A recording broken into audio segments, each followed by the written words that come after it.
Hello. This topic is of particular interest to me because I'm fascinated with how they're not exhausted all the time. And I don't know what they're running on. If it's adrenaline or if, I don't know. But how can they, I give it a lot of thought, how they possibly can successfully compartmentalize their life, their dual nature. How do they do that? How? It's not easy. Think of if you've ever told even one little lie and how now that lie has a life of its own. And now you have to remember what lie you told. And now it might come up again. And ooh, but I'm as honest as the day is long. As the day is long. If I think something, pardon me, this is me trying different hairstyles. My brown is growing in, so I'm sorry with this thing hanging in my face. That's not a winner. I'm not doing that again.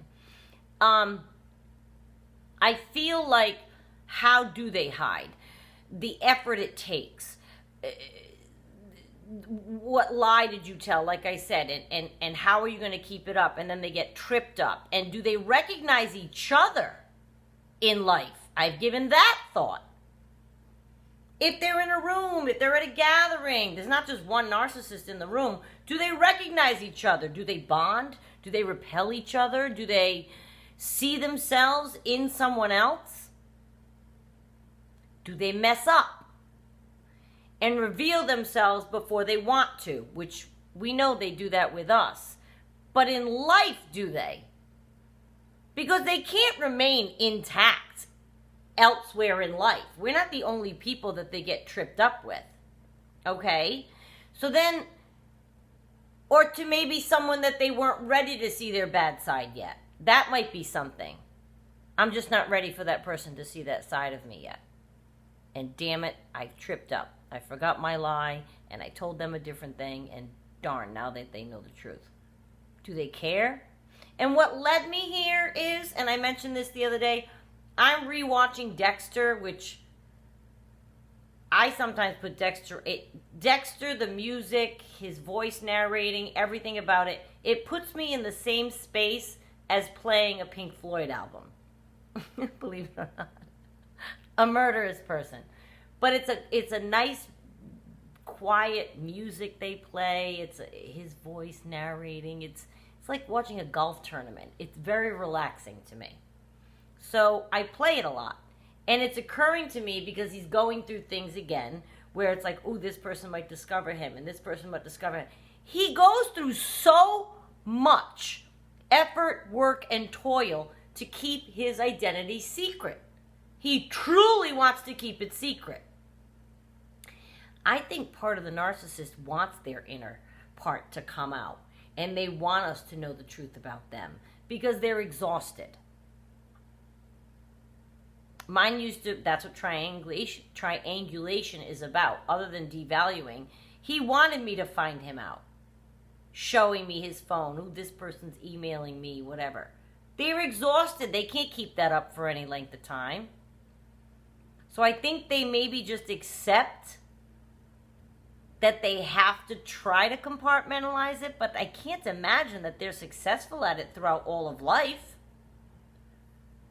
They're certainly not hiding their bad side from the new supply that they clock. The new supply's got to be onto them when they have a person coming at them who might be married, who's fooling around on their wife, is talking about having an ex-girlfriend, and is mistreating them. That's their bad side leaking out. I just feel like, at least Dexter knows his dark side needs to stay hidden. I swear these cats are proud. There's an arrogance to these narcissists. There's an arrogance. And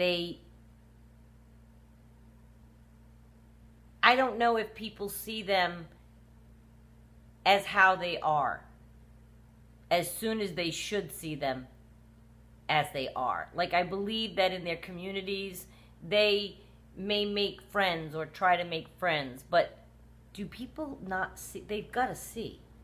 it can't be successful compartmentalization. Because if you are friends with somebody, neighbors with somebody, and they start talking about their antics and everything, I watched people look at my narcissist with kind of horror at some of the things that he would talk about doing or feeling or a way that he was being, and he thought it was like the coolest thing, and they're looking at him like he has three heads. There are good men on this earth, good family people, good women. And when a narcissist starts flapping their jaw about this, that, and the other, they sound idiotic most of the time. And if you look at other people's faces, then I think that they see them as idiotic, the clown in the room. I don't mind making people laugh, but I don't want to be the clown. I don't want to be someone's entertainment. My dysfunction is their entertainment. I saw it happen a lot, that people would look at him like, what is wrong with him? I didn't feel responsible. He's not my husband. He's not my child. He's not, you know what I mean? Whatever. He's behaving like a fool. Let him behave like a fool.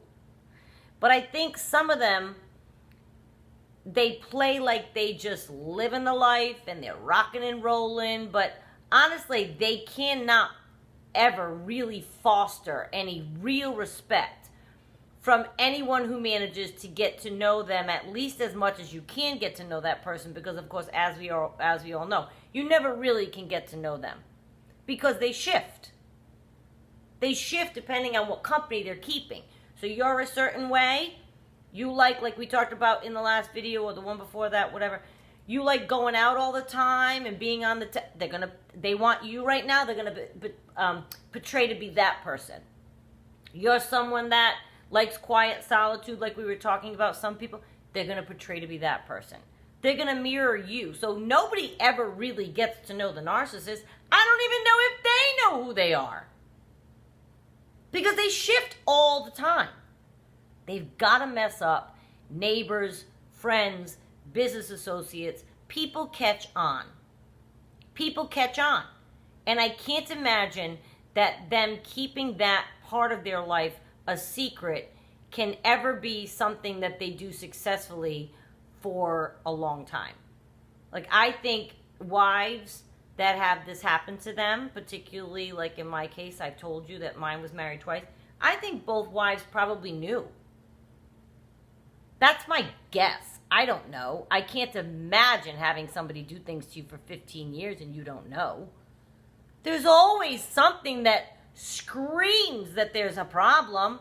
You can't get in touch with them. Oh, my phone was off. My phone was dead. Oh, I was out. Or I forgot to charge my phone. Or no, that person's just a friend. Oh, that voice you heard was so-and-so's wife. Or I'm not doing anything, I swear. Oh, it's a business trip. That's my favorite.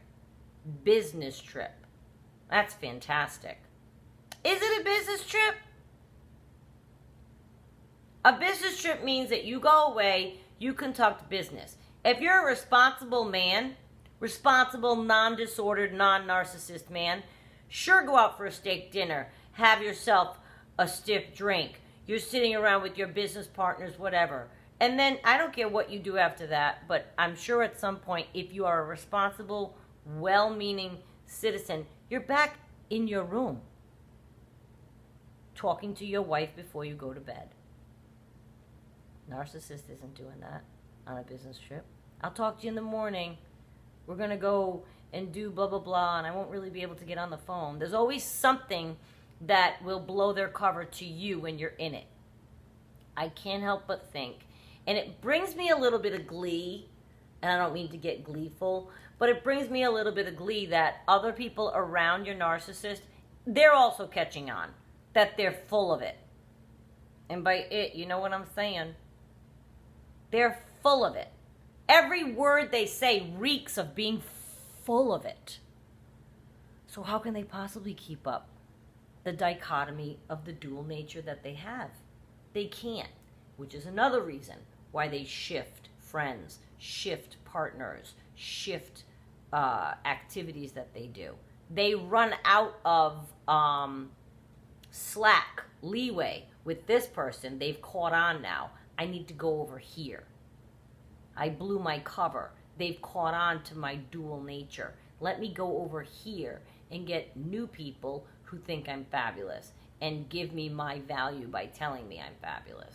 They can't get it from within. And I hope you people, because there are some comments I read, and there are a lot of people out there that are very, very sad, and they feel, why did this happen to me? Or I just don't feel like I want to even deal with anything. Your worth is very separate from the nonsense that they bring into our life. And I want to take a moment for you to understand that. They are living with this dual nature. They will for the rest of their life. You don't have to put up with that. The second they're out of your life, you should feel, there'll be no yelling that day. You won't be gaslighted that day. You won't have to deal with his dual nature and his lying when he comes home tonight. You will wake up to a peaceful house. You won't get bothered in the middle of the night just because they feel like fighting with you. None of that. It all goes away. It just dissipates. When you're not with them anymore, none of that is happening. None of it. I think I often wonder about how they do it in their life and how successful they are at it. And my guess is that they're not very successful at it, and that's why they don't collect or amass a group of consistent people, because they're not as good at it as they think. And even with us, I mean, you think about the first time you caught on to your narcissist, that first time the rug was pulled. I bet it wasn't, I hope it wasn't, years into the relationship. I bet it was pretty soon into it that you said, this smells funny, something's off. Even if you remained with them, I bet you knew something was off. That's what I'm talking about. Nobody wants to be around people that are duplicitous in their nature. Nobody. Not a business partner, certainly. Not a friend. Not a family member. They'll get sick of that. I don't think they do as good a job compartmentalizing their dual nature as they think they're doing. And it is evidenced by when you look around your narcissist, look around them and see what they have as an anchor or as a person of solidarity in their life.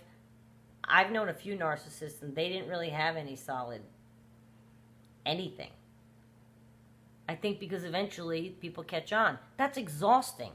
To possibly be able to keep up that kind of life and have nobody catch on. Dexter's come pretty close to being caught. I know it's a fictional TV show. He's come pretty close to being caught. I think with the narcissist, they get caught. They get caught by you. They get seen, especially if it's like a sibling and they've known them their whole life. They're not fooling anybody. They're not fooling anybody.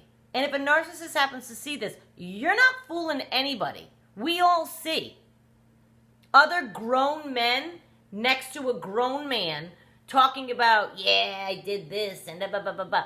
They might laugh politely. They might. But that person may be a tried and true person, a good husband, in love with his wife. And inside they're thinking, what an idiotic person this guy is. What a clown. What a loser. What a nomad. This guy's got nothing to offer anybody on earth, and he thinks he's all that in a bucket of chicken. I think that other people catch on to your narcissist just like you do.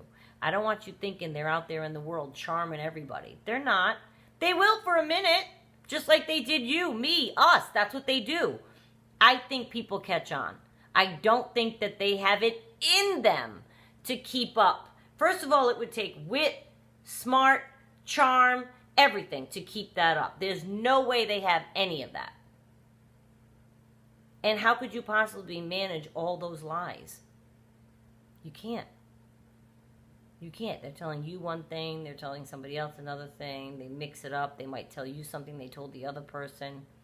When I started to spend time away from my narcissist, and the call would come, the monthly phone call or whatever, I watched his personality changing or shifting away from what I remembered him being like.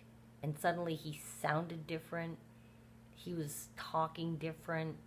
He was acting weird, because he's in the flux, his state of flux. They're in between people. Maybe at that point he wasn't attached to anybody from whom he could mirror how to be in life. That's what they're doing. And Dexter refers to that a lot, how he tries to mirror feelings. And let me look at this person, and I can behave that way, and I can try to fit into society. That becomes exhausting for these people. And if they're not attached to someone who they can mirror, they're in a state of, ooh, how do I behave? They don't know their own self or how they genuinely would behave. Can you imagine that? Not even knowing your own stock? I'm telling you what, it's not a place that you should even want to be. It's with someone that has such duplicitousness in their life, and with someone who people around them will eventually see it, because they will be viewed as the clown. They will eventually be viewed, and I can only imagine what people are saying behind their back. Did you hear that guy? Did you see that guy? I had conversations with other people, grown men, around my narcissist, and one guy was like, he can't even give me the 30-second elevator pitch to this business deal he's talking about. He didn't even know what he was talking about. People hear it, they see it, they smell it. So you know what? Let them be the fool, and you go on and figure out your own life and your own solidarity, and let them exist in their dual nature and get found out by everybody, because they can't possibly, is what I landed on, successfully compartmentalize it and keep it safe from people. There's no way. Let them have that life. You don't need it.